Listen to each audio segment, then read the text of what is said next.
லக்ஷ்மிபதி வேலூர். இன்று ரத சப்தமி. பொதுவாக தை மாதத்திலே அமாவாசை கழித்து 7ஆம் நாளிலே வருவதுதான் ரத சப்தமி. சூரியனுடைய அவதார நாள், சூரிய ஜெயந்தி. நாளை பீஷ்மருடைய பீஷ்மாஷ்டமி என்று சொல்லப்படுகிற பீஷ்மர் உயிர் துறந்த நாள். ஆக அந்த உத்தராயணம் என்கிற புண்ணிய காலம்தான் இந்த சூரியனுடைய திசை பயணம், தெற்கிலிருந்து வடக்கு நோக்கி செல்கிற பயணம்தான் இந்த உத்தராயணம். ஆகவே இன்றைக்கு சூரியனை வணங்குவது விசேஷம். ஆகவே இந்தியாவிலே 2 இடத்துல தாங்க சூரியனுக்கு என்று தனி கோயில்கள் இருக்குது. ஒன்று வட இந்தியாவிலே கோனார், அந்த இடத்துல கோயிலில் உருவ வழிபாடு கிடையாது. ஆனால் தென்னிந்தியாவிலே நமது தமிழகத்திலே சூரிய நாராயணர் கோயில் என்றே ஒரு கோயில் இருக்குது. நவகிரகங்களுக்கு ஒரு தனி கோயில் இருக்குதுன்னா அது சூரிய பகவானுக்கு இந்த சூரிய நாராயணர் கோயில் தான். நவகிரகங்களுக்கு தனித்தனியாக இருக்குது, ஆனால் ஒரு சிவன் கோயிலுக்குள்ளே இருக்கும், பரிவார தேவதையாக இருக்கும். இப்போ திருநள்ளாறு போகிறீங்க, சனீஸ்வரன் எங்கே இருக்கார்? என்ட்ரன்ஸில் இருக்கார். திருநாகேஸ்வரம் போகிறீங்க, ராகு கேது எங்கே இருக்காங்க? கோயில் உள்ளே இருக்காங்க. இதே மாதிரி தான் இப்போ காலத்தி போகிறீங்க, காலத்திநாதன் அங்கே சிவபெருமான் அங்கே வாயு ரூபமாக இருக்கிறார். ஆகவே இந்த நவகிரகங்கள் பரிகார தேவதைகளாக இருக்கும்.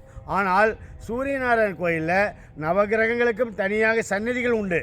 ஆனால் நவகிரகங்களில் முதன்மையான சூரியனுக்கு அவர்தான் மூலஸ்தானத்தில் இருப்பார்.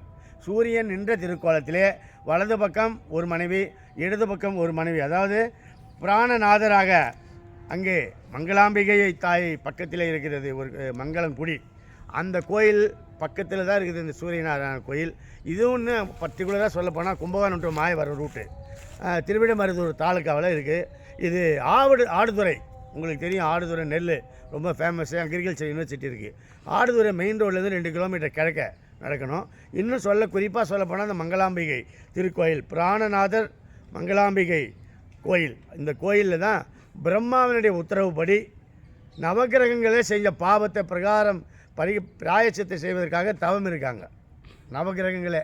நாம் நவகிரகங்களை தவம் செய்கிறோம், பிரார்த்தனை பண்ணுறோம். நவகிரகங்களுக்கே ஒரு இடத்துல ஒரு சூழ்நிலையில் பிரார்த்தனை செய்யணும்னு ஒரு அவசியம் வந்துச்சு. அது கால முனிவர் கொடுத்த சாபம். அதனால் இந்த நவகிரகங்கள் எல்லாம் மங்கள அம்பிகை அங்கே கும்பிட்டு விட்டு பிறகு அவர்கள் அங்கே ஒரு விநாயகரை பிரதிஷ்டை செய்து கும்பிடுகிறார்கள்.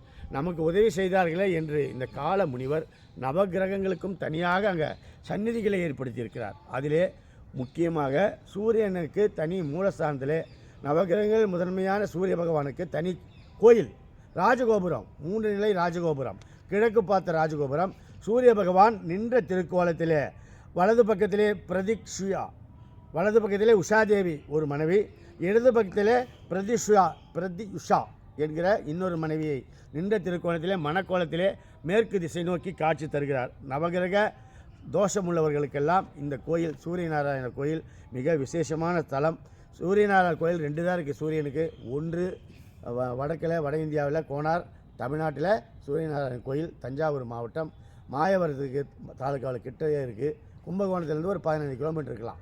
ஆடுதுறையில் இறங்கி ஒரு 2 கிலோமீட்டர் நடக்கலாம். ரொம்ப அருமையான கோயில். நவகிரகங்களை சுற்றி சந்நிதிகள், மூலஸ்தானத்தில் சூரியநாராயணன் இருக்கார். இதில் என்னென்ன ஒரு விசேஷம் இன்னொன்று சொல்ல போனோம்னா, இந்த இடத்துல இந்த கால முனிவர் அவருக்கே நோய் வருது. அவர் காலத்தை கணிக்கிறவர், நாளைக்கு வரப்போகிற நோய் என்னன்னு கண்டுபிடிச்சிட்டாரு. அதனால் என்ன பண்ணுறாரு, நவகிரகங்களை போய் கேட்குறாரு. நவகிரகங்கள் இறங்கி இவருக்கு அந்த குஷ்டரோகி அந்த நோயிலேருந்து லெப்ரஸிலேருந்து இவர் காப்பாற்றிட்டாங்க. பிரம்மாவுக்கு என்ன நினைக்கிறாரு, எனக்கு தெரியாமல் நவகிரகங்களே நீங்கள் தனியாக ஒரு பவர் எடுத்துக்கிட்டு நீங்கள் யூஸ் பண்ணிட்டீங்களே, மிஸ்யூஸ் பண்ணிங்களே, உங்களுக்கு நான் சாபம் கொடுக்குறேன், உங்களுக்கு எல்லாருக்கும் லெப்ரஸி போங்கடான்ட்டார். அவங்க தான் தவம் பண்ணுறாங்க. இதுதான் கதை, அப்படியே போயிட்டே இருக்குது. அப்படி நவகிரகங்களுக்கும் கோயில் இருக்கிற அந்த சூரியநாராயண கோயில். என்ன ஏன் இதை சொல்கிறேன்னா, நீ ரத சப்தமியில் 10 நாள் உற்சவம் இந்த கோயிலில் நடக்குது. சூரியனை கும்பிட்டா நல்ல நீண்ட ஆயுள் கிடைக்கும், ஆரோக்கியமான உடல்நிலை கிடைக்கும், நோய் நொடி இல்லாத வாழ்க்கை கிடைக்கும், வெற்றி கிடைக்கும், நினைப்பது நடக்கும். அதாவது என்னடா எல்லா கடவுளையும் கும்பிட்டா தான் நினைப்பது நடக்கும், அது என்ன சூரியனுக்கு மட்டும் சொல்கிறீங்க அப்படின்னு கேட்காதீங்க. நவகிரகங்களில் சூரியன் தான் முதன்மையான இடத்துல இருப்பவர். சூரியனை சுற்றி தான் எல்லாமே. அதனால் சூரிய பகவானை நாம் இந்த ரத சப்தமியில் வணங்க வேண்டும். வாய்ப்பு கிடைத்தால் நம்ம சூரியனார் கோயிலுக்கு செல்லலாம். அது நமக்கு வாய்ப்பு இல்லை. யாருக்குரிய அந்த 3 நிலை ராஜகோபுரம், அற்புதமான தனியாக மூலஸ்தானத்தில் இருக்கிற சூரியனுக்கு என்று தனியாக ஒரு மூலஸ்தான கோயில் இருப்பது இந்தியாவிலே நம்ம தமிழகத்தில் தான்.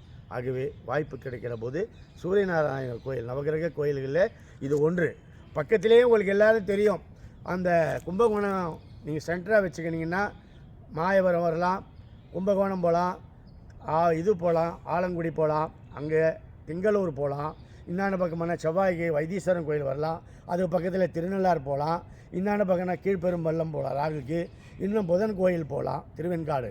ஆக 9 நவகிரக கோயில்கள் ரொம்ப ஈஸிலி ரீச்சபிள் இந்த இடத்துலேருந்து.